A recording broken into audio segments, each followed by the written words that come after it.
Ayer platicamos aquí en el programa con Roberto Blancarte, sociólogo de las religiones, respecto del tema que abordó el Papa Francisco en su viaje de regreso a Roma, luego de haber estado en una gira, una visita por Canadá, en la que hablaba de la posibilidad de su renuncia.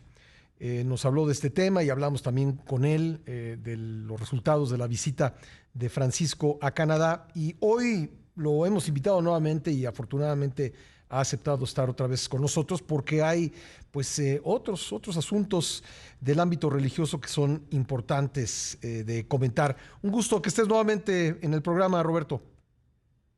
Gusto es mío, Pascal. Bueno, pues nos enteramos que el Papa Francisco decidió poner fin al estatus especial que tiene el Opus Dei desde tiempos de Juan Pablo II. Cuéntanos exactamente de qué se trata, si eres tan amable. Bueno, mira, lo que sucedió es que, como bien señalas, en la época de Juan Pablo II, el Opus Dei recibió un estatus especial dentro de las, como les llaman, sociedades de vida apostólica, órdenes consagradas, o como nosotros les llamamos más comúnmente las órdenes religiosas, digamos, ¿no?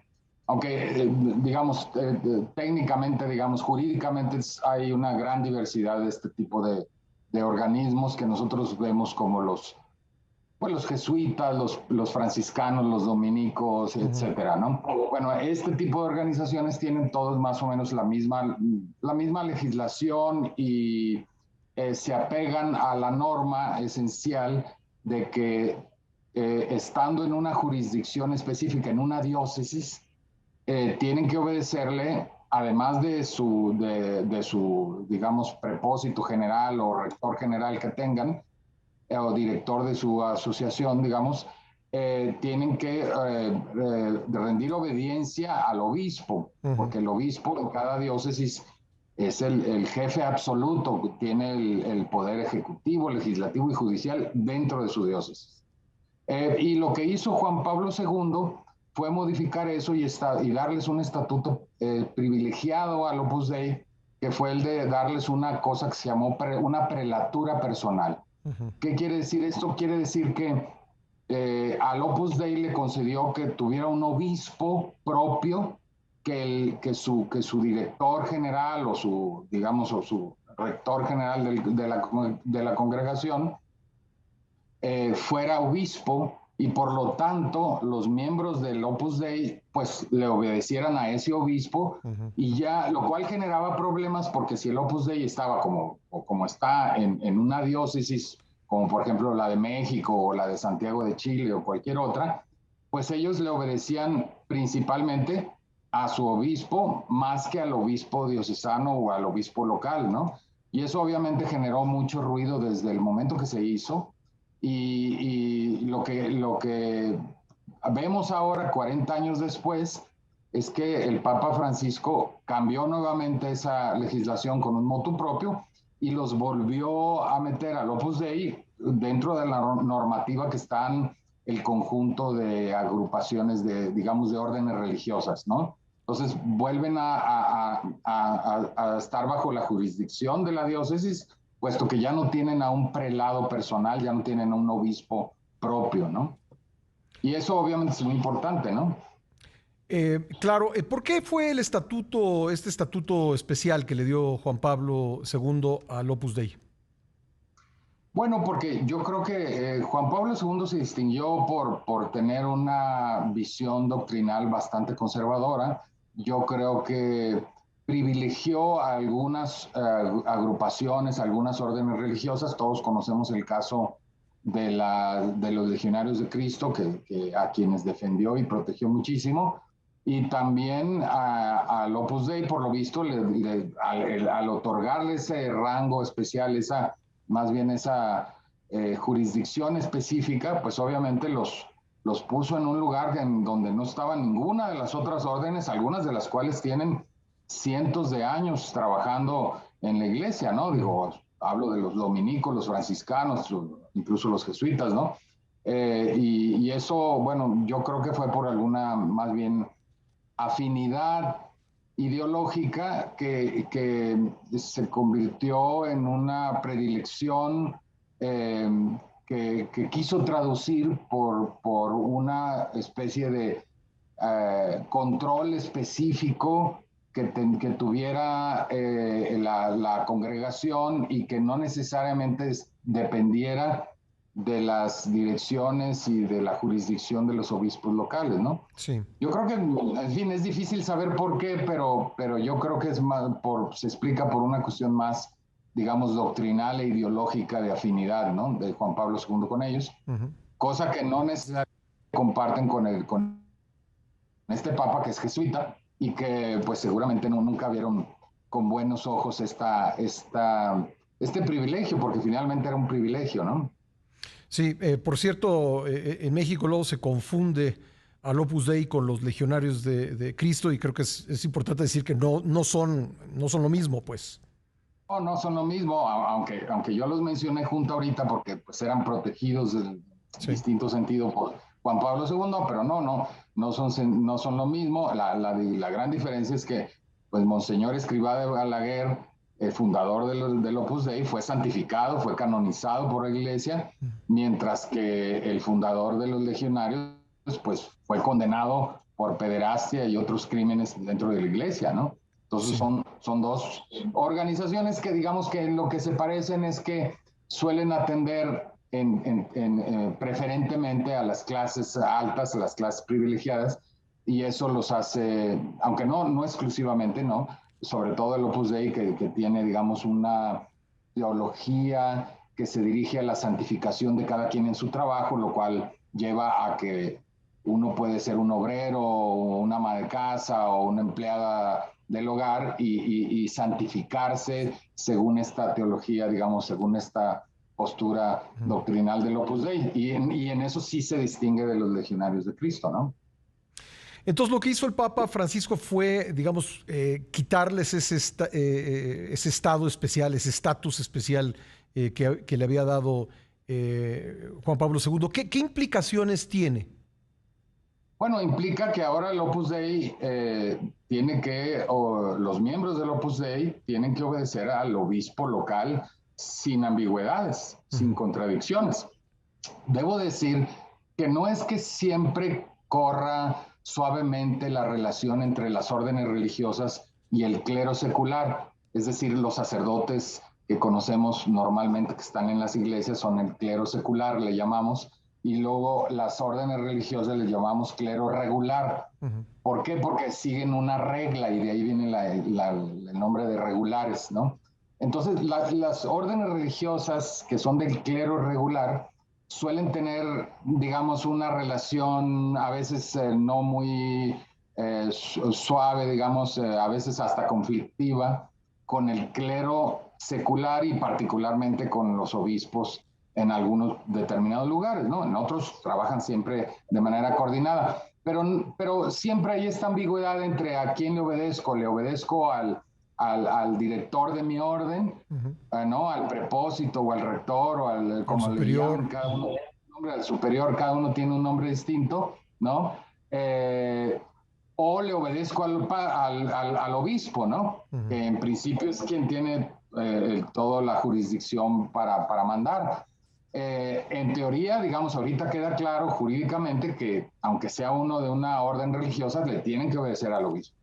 Y esto era lo que habían, digamos, quitado para el Opus Dei y ahora tienen que volver a una clara, digamos, sumisión y obediencia clara a lo que diga el obispo en cada diócesis, ¿no? Por ejemplo, en el caso de México y en concreto del territorio de la Arquidiócesis de México, el Opus Dei en la Ciudad de México tendrá que obedecer al arzobispo y cardenal Carlos Aguiar. Así es. Ahora, no es que se acostumbren a desobedecer, también hay que decirlo. El Opus Dei generalmente pues, digamos, son miembros de la iglesia que tienden a ser, digamos, bastante buenos feligreses, buenos sacerdotes, y obviamente no es que sea común los conflictos entre el obispo y ellos. De hecho, muchos han colaborado y colaboraron con anteriores arzobispos y están colaborando con el actual. pero digamos que jurídicamente ahora sí queda claro que no puede haber contradicción de instrucciones o de órdenes entre lo que les dice su vicario general, que es el que está aquí a cargo del Opus Dei, y lo que les dice el Monseñor Carlos Aguiar como arzobispo de la Ciudad de México, ¿no? Perfecto, bueno, pues nos ha quedado muy claro. Quería preguntarte también, aprovechando que estamos enlazados, sobre unas declaraciones que hoy aparecen en el periódico El Universal de Arturo Farela Gutiérrez, quien es el presidente de la Confraternidad Nacional de Iglesias Cristianas y Evangélicas. Nosotros platicamos con él hace unos días, cuando, poco después de que sucedió el asesinato de los dos sacerdotes jesuitas en la Sierra Tarahumara, y que la Iglesia Católica se pronunció pues muy fuertemente en torno de la política de seguridad del gobierno. Él fue crítico, digamos, de estas, digamos, de quienes se oponen a la política de abrazos no balazos, pero en estas declaraciones que aparecen el día de hoy, pues va incluso más allá y acusa a la jerarquía católica de tratar de incendiar a México. ¿Cómo debemos leer estas declaraciones, Roberto? Estas son declaraciones políticas de alguien que se ha afiliado como un seguidor de López Obrador.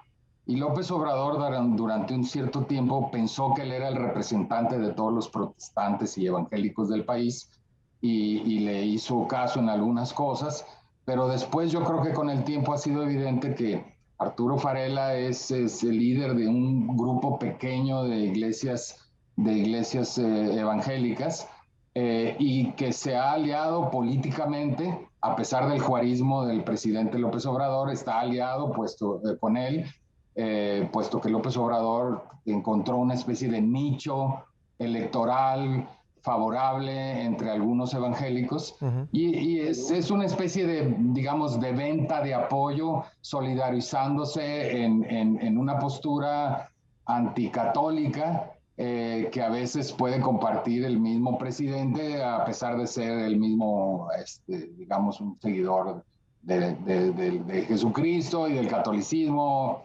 como religión, ¿no? Es decir, es una declaración política que intenta reforzar una alianza que probablemente se ha debilitado en los últimos años, cuando López Obrador se dio cuenta que en realidad Varela no era el representante de todos los evangélicos como Sí, él incluso pretendía ser. lo invitó a aquel mitin en Tijuana, en defensa de la soberanía, cuando Donald Trump amenazó con imponer aranceles, que luego el tema se arregló porque México aceptó pues ser, digamos, el policía fronterizo de Estados Unidos y contener a los migrantes. Pero lo invitó a aquel mitin, había una relación muy cercana. Incluso él me dijo en esa entrevista, me llamó mucho la atención lo que me dijo que el presidente era cristiano evangélico. No, yo creo que el presidente, digamos, ha tenido cercanía con muchos grupos evangélicos, pero también ha demostrado de muchas maneras ser un católico. En realidad el presidente juega con eso, pero nada más para muestra un botón, ningún evangélico sacaría una estampita de la Virgen para decir que lo va a proteger, de su salud. Así, ningún evangélico hace eso. En realidad el presidente actúa, y en los últimos años hemos visto cada vez más como un católico, que yo creo que la Iglesia Católica también ha llegado a decir que eso es. Eh, y obviamente tanto algunos líderes evangélicos como el propio presidente juegan con esa idea para hacer creer a los evangélicos que él es de alguna de esas iglesias, pero en realidad es un juego político más que de otro tipo, ¿no? En donde buscan Sí. identificarse y diciéndole a la gente lo que quiere oír, pero por lo que yo conozco y las señales que él le ha dado, no, López Obrador, aunque parece, no es evangélico, ¿no? Pero obviamente algunos pastores, como en particular Farela, pues quiere hacer creer a todos que lo es, puesto que esto le sirve para aumentar su propia, digamos, membresía, ¿no? Sí. Y además mostrándose como alguien cercano al presidente, que ha estado con él en Palacio Nacional, que le quiso vender la idea de que abriera los medios de comunicación a las iglesias, etcétera, ¿no? Pero todo eso se frenó, hay que decirlo, desde el primer año, y desde entonces más bien pues no se les ha visto, mucho menos, ¿no? Oye, me queda un minuto, pero más preguntarte por esta declaración, ya por último, en un país ya polarizado, meter digamos, esta confrontación o subrayar estas diferencias entre evangélicos y católicos, ¿qué te parece? Bueno, obviamente muy mal porque no todos los protestantes tienen ese sesgo tan anticatólico, pero este grupo de evangélicos sí comparte esta visión muy anticatólica y que se une políticamente a una postura anticlerical que a veces manifiesta el presidente de la República, como cuando lo hizo, cuando dijo que estaban apergollados la jerarquía católica. Entonces, bueno, busca ligarse a eso con una declaración que yo creo que es pues muy desafortunada porque ciertamente en un ambiente de intolerancia que solían tener los evangélicos y que suelen tener incluso todavía en este país, pues que ellos aumenten, que ellos contribuyan a otras formas de intolerancia, pues tampoco me parece una buena idea, ni siquiera parece que hayan aprendido la lección, ¿no? De lo que significa la intolerancia que ellos mismos, los evangélicos, han sufrido durante muchos años en este país, ¿no? Entonces, que contribuyan a esa polarización y a otras formas de intolerancia, pues no me parece muy bueno, ¿no? Pues Roberto, siempre un gusto conversar contigo. Gracias. Igualmente, Pascal, hasta luego. Gracias, mi amable Roberto Blancarte, sociólogo de la religión.